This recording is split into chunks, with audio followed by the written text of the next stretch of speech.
یہ بنگلہ دیش کسی خارجی کا بنگلہ دیش نہیں ہے، یہ بنگلہ دیش کسی رافضی کا بنگلہ دیش نہیں ہے، یہ بنگلہ دیش کسی شیعہ کا بنگلہ دیش نہیں ہے، یہ بنگلہ دیش اجمیر والے خواجہ کا ہے کہ 900 سال پہلے جب مصطفیٰ جان رحمت نے مدینے سے بھیج کر معین الدین کو پورا ہندوستان عطا کیا تھا تو بنگلہ دیش بھی ہندوستان میں تھا، اسی لیے رات چلے گا تو باطل کا نہیں چلے گا،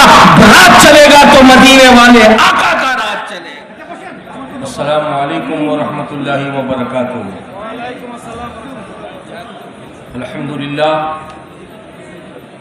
الحمدللہ رب العالمین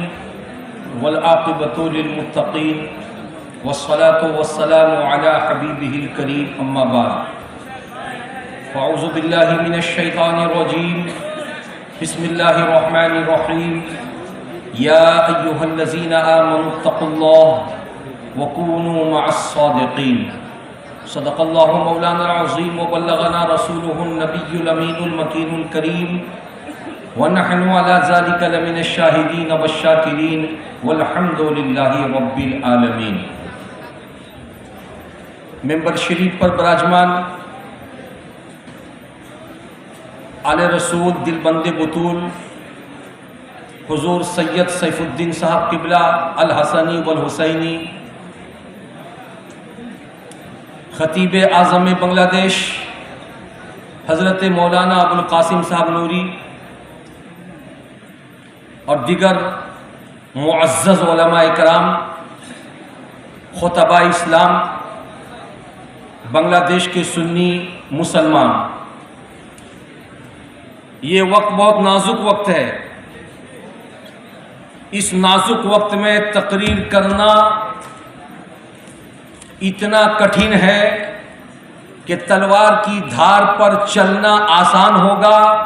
اس نازک وقت میں تقریر کرنا مشکل ہے۔ ماحول بڑا اچھا چل رہا تھا، تمام طرف شانت تھا، بات مدینے والے کی ہو رہی تھی، اور بات کرنے والا کون؟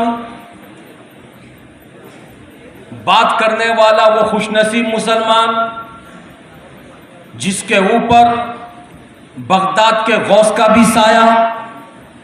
اجمیر کے خواجہ کا بھی سایہ، کچوچا کے مخدوم کا بھی سایہ، مجھ بھنڈاری کے آل رسول کا بھی سایہ، شاہ جلال کا بھی سایہ، شاہ امانت کا بھی سایہ، سرکار امام احمد رضا خان 14 صدی کے مجدد، جن کو نہ صرف ہندوستان، نہ پاکستان، نہ بنگلہ دیش بلکہ ملک عرب کے ہزاروں مفتیان کرام نے سرٹیفکیٹ دے کر کہا 14 صدی میں اگر کوئی بڑا سنی عالم ہے تو وہ امام احمد رضا خان بریلوی کا تاجدار ہے۔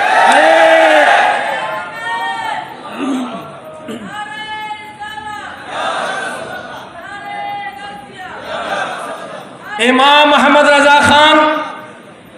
جس کی شان، جس کی شوکت، جس کی عظمت میں کیا بیان کروں؟ اگر آپ کے دل میں ایمان مضبوط ہے،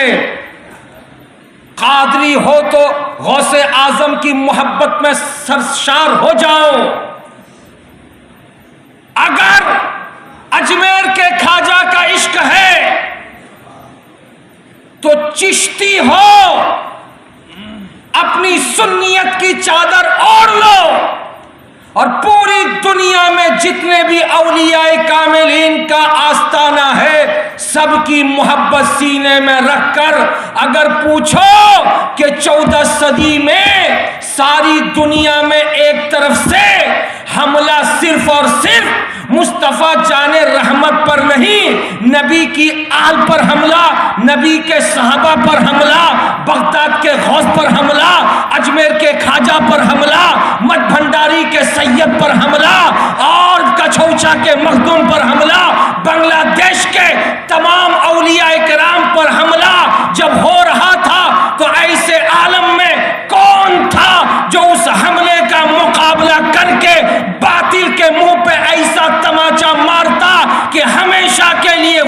قبر میں دفن ہو جاتا تو ایسے عالم میں بہادر بن کر، سپاہی بن کر، سرکار علی مرتضی کی ذوالفقار حیدری بن کر، جذبہ حسین پاک لے کر، حسینی سادہ حسین اور حسن کی محبت لے کر کھڑا ہونے والا بریلی کا ایک تاجدار، نقی علی کا بیٹا بن کر، رضا علی کا پوتا بن کر احمد رضا جب کھڑا ہوا اور کھڑا ہو کر کے کہا، نادان تم نے سمجھا نہیں ہے، ابھی غلام رسول احمد رضا زندہ ہے، احمد رضا جب تک رہے گا باطل کو منہ اٹھانے کا موقع نہیں ملے گا۔ اٹھایا تھا تلوار اور کہا تھا یہ رضا کے نیزہ کی مار ہے کہ عدو کے سینہ میں غار ہے، کسے چارہ جوئی کا وار ہے کہ یہ وار وار سے پار ہے۔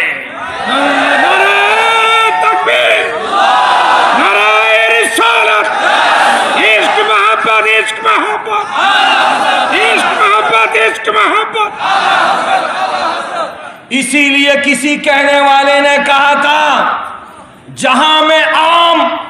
پیغام شہ احمد رضا کر دے، پلٹ کر پیچھے دیکھیں، پھر سے تجدید وفا کر دے، اور جس کے دل میں عشق رسول نہ ہو اس کو سامنے رکھو اور کھڑا کر کے بیچ سے چیر دو، اس لیے کہ یہ زمین خدا کی ہے، آسمان خدا کا ہے، زمین بھی وفادار ہے، آسمان بھی وفادار ہے، اس زمین پر وہی رہے گا جو بندہ وفادار ہوگا۔ میرے بزرگوں اور دوستوں، بنگلہ دیش کی سرزمین پر آپ لوگوں نے جماعت اہل سنت کے بینر تلے اس ڈھاکہ کی تاریخی سرزمین پر ان علماء اکرام، ان ذمہ داران قوم ملت کے بیچ اپنے عشق کا مظاہرہ کر کے آج بنگلہ دیش کے باطل پرستوں کو آج 10 سپٹمبر